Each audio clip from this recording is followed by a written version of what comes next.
Exercise 10.6 का question number 5 देखते हैं। फिफ्थ क्वेश्चन में आपको दिया हुआ है prove that the circle drawn with any side of a rhombus as diameter passes through the point of intersection of its diagonal. देखो क्वेश्चन में बोल रहा है एक रोम्बस है, उस रोम्बस के दो डायगोनल से दोनों एक दूसरे को इंटरसेक्ट कर रहे हैं और एक सर्कल इस तरीके से है कि रोम्बस का एक साइड उस सर्कल का डायमीटर है। अब आप ये प्रूव करो कि उस रोम्बस के जो इंटरसेक्टिंग पॉइंट है जो वहां से सर्कल पास होकर जा रहा है।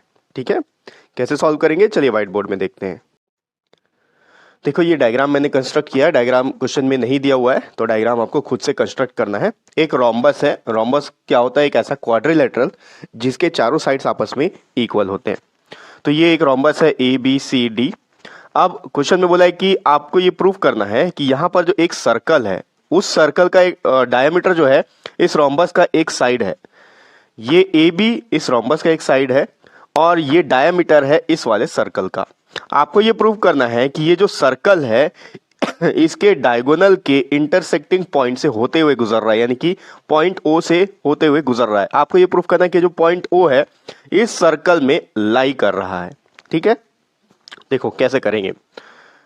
आपको रोम्बस के एक प्रॉपर्टी के बारे में पता होगा कि रोम्बस के जो डायगोनल्स हैं वो एक दूसरे के ऊपर परपेंडिकुलर बाइसेक्टर होते हैं। यहाँ पर ये जो एंगल फॉर्म होंगे, यहाँ पर ये एंगल 90 डिग्री का होगा, ये एंगल 90 डिग्री का होगा, ये एंगल 90 डिग्री का होगा और ये एंगल भी 90 डिग्री का होगा।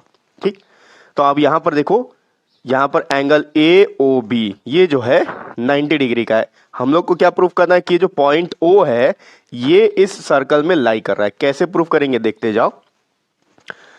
यहाँ पर अगर आपको डायमीटर दिया हुआ है, ठीक है, ये डायमीटर है, तो डायमीटर क्या करता है, सर्कल को दो सेमी सर्कल पार्ट में डिवाइड कर देता है। यानी कि ऊपर वाला आधा सर्कल एक सेमी सर्कल हो गया, नीचे वाला आधा सर्कल एक सेमी सर्कल हो गया। अब कि एक सेमी सर्कल में कोई एंगल अगर फॉर्म हो रहा हो, ठीक है, सेमी सर्कल में कोई एंगल अगर सबटेंड हो रहा हो तो वो एंगल 90 डिग्री का होगा। चाहे वो एंगल यहाँ बने, यहाँ बने, यहाँ बने, यहाँ बने, कहीं पे भी बने, वो एंगल 90 डिग्री का फॉर्म होगा। तो देखो सेमी सर्कल ये है, सेमी सर्कल में ये ए बी एक कॉर्ड है।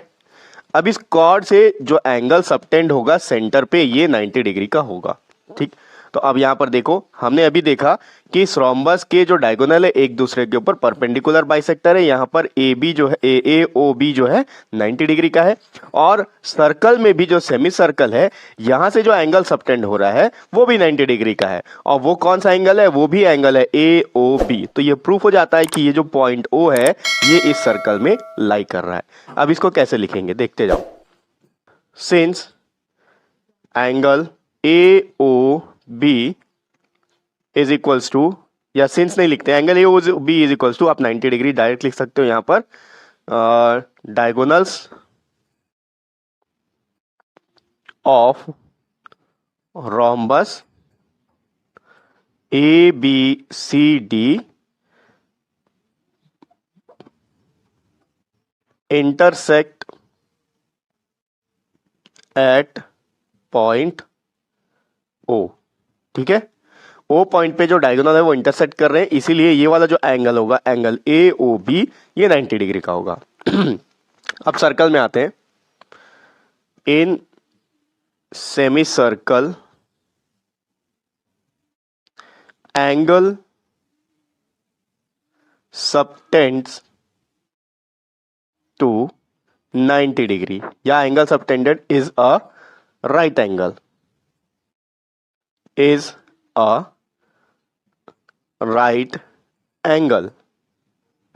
ठीक है, तो इस सेमी सर्कल में angle A O B, therefore angle A O B is equals to 90 degree. आप इसको इक्वेशन नंबर फर्स्ट दे दो, इसको इक्वेशन नंबर 2। तो अब देखो इक्वेशन नंबर फर्स्ट में रोम्बस में angle A O B 90 degree है और यहाँ सेमी सर्कल में भी angle A O B 90 degree है। तो इससे प्रूफ होता है कि ये जो एंगल ए ओ बी है ये रोम्बस में भी है और सर्कल में भी है। तो सर्कल में हमको तो यही प्रूफ करना था कि ये जो पॉइंट है ये सर्कल में लाई कर रहा है। तो यहाँ पर देखो कौन सा एंगल 90 डिग्री का है, एंगल ओ, तो एंगल, क्योंकि ए ओ बी लिखा हुआ है तो सेंटर वाले को देखते हैं कि कौन सा एंगल है। ए ओ बी में सेंटर में ओ है, तो यहां पर एंगल ओ जो है वो 90 डिग्री का होगा, और ये कहां पर आ रहा है, सेमी सर्कल में, यानी कि सर्कल में लाई कर रहा है। तो आप बोल सकते हो hence point O lies in the circle, proved. ठीक है, तो ये हो गया एक्सरसाइज 10.6 का 5th क्वेश्चन। नेक्स्ट वीडियो में अपन इसका अगला क्वेश्चन देखेंगे। नेक्स्ट वीडियो का लिंक आपको इसी वीडियो के डिस्क्रिप्शन बॉक्स में मिल जाएगा।